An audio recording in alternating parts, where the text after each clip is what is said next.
As an యాక్ట్రెస్గా మీరు different జానర్స్ని try చేశారు. అరణ్మై 4 కావచ్చు, లవ్ స్టోరీస్ 2 కావచ్చు, అలా యాక్ట్రెస్గా అన్ని ట్రై చేశారు. సో శివశక్తి క్యారెక్టర్ అనేది complete opposite side of the world. So Kashi కూడా మీరు ఇప్పుడు వెళ్ళలేదన్నారు. ఇటువంటి రోల్స్ చేయడానికి ఒక స్టోరీలో విన్నప్పుడు ఎటువంటి బ్యారియర్స్ చూసారు, దాన్ని ఎట్లా బ్రేక్ డౌన్ చేశారు? సారీ మీరు ఎండ్లో ఏమో చెప్పారు అర్థం కాలేదు. ఈ స్టోరీ విన్నప్పుడు ఇటువంటి బ్యారియర్స్ ఉంటాయి. యాక్టర్గా ఈ క్యారెక్టర్ మనం పోర్ట్రేట్ చేయగలమా లేదని సమ్ బ్యారియర్స్ ఉంటాయి మైండ్ సెట్లో. సో వాటిని మీరు ఎలా బ్రేక్ డౌన్ చేశారు?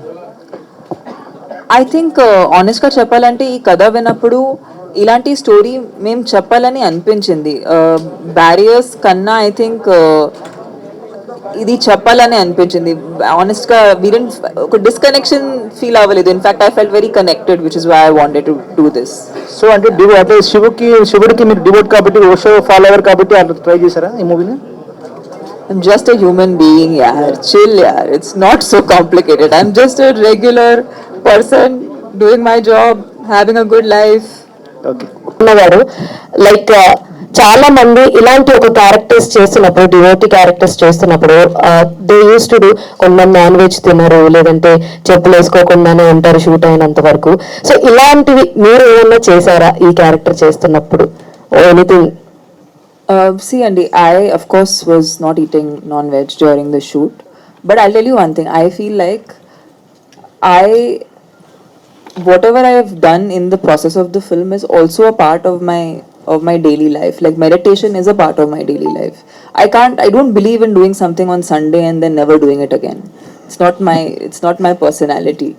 So whatever I think because I was doing many things that were for my betterment, for my growth, for my spiritual growth, for my growth as a person, I think that is what actually became all the food for the prep for this film. And I really think this is not a film for me. This is something else that's happened, and it's very personal, it's very emotional. I don't know, I haven't seen the film, but when I was shooting, it was a surreal experience for me. So yeah, whatever I've been doing in this film, actually a lot of the things I do in my daily life also. All the very best. Since you raised the question, ఈ సినిమాలో తను జనరల్గానే తినట్లేదు, కానీ మేము కూడా యూనిట్లో ఉన్న వాళ్ళందరూ పాపం ఫైటర్స్ వచ్చినప్పుడు కూడా కెమెరామెన్ డిపార్ట్మెంట్ వాళ్ళు, లైట్ మెన్ అందరికీ నాన్ వెజ్ ప్రొవైడ్ చేయలేదు. చెప్పులు అంటే కెమెరా డిపార్ట్మెంట్ వాళ్ళకి యాజ్ యూ నో టెక్నికల్గా అలాంటివి వాడారు. కానీ అందుకే ఒక పిల్లాడు అంటే ఆ అబ్బాయి, నా పేరు తెలియదు, డ్రైవర్ ఒక ఆయనకి సారీ చెప్తున్నాను నేను. ఒకరోజు మేము షూట్ చేస్తా ఉంటే ఆడు తట్టుకోలేక పక్కకి వెళ్ళిపోయి ఎక్కడ ఆమ్లెట్ వేసుకొని తిన్నాడు. తింటే ఆ విషయం తెలిసి అతన్ని బయటికి పంపించాము. అది ఆయన మీద కోపంతోనో ఏదో మేము పంపించగలమని ఒక బలుపుతోనో చేసింది కాదు. మేమందరం ఇంత పవిత్రంగా పద్ధతిగా ఒకటి నమ్మి చేస్తున్నాం. అది ఏ రేంజ్కి వెళ్తుందో ఎక్కడ ఆగుతుందో మాకు తెలియదు.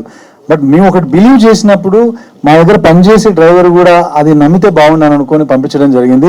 తమ్ముడు సారీ, నేను కోపంతో చేయలేదు. నేను all the best for the entire team.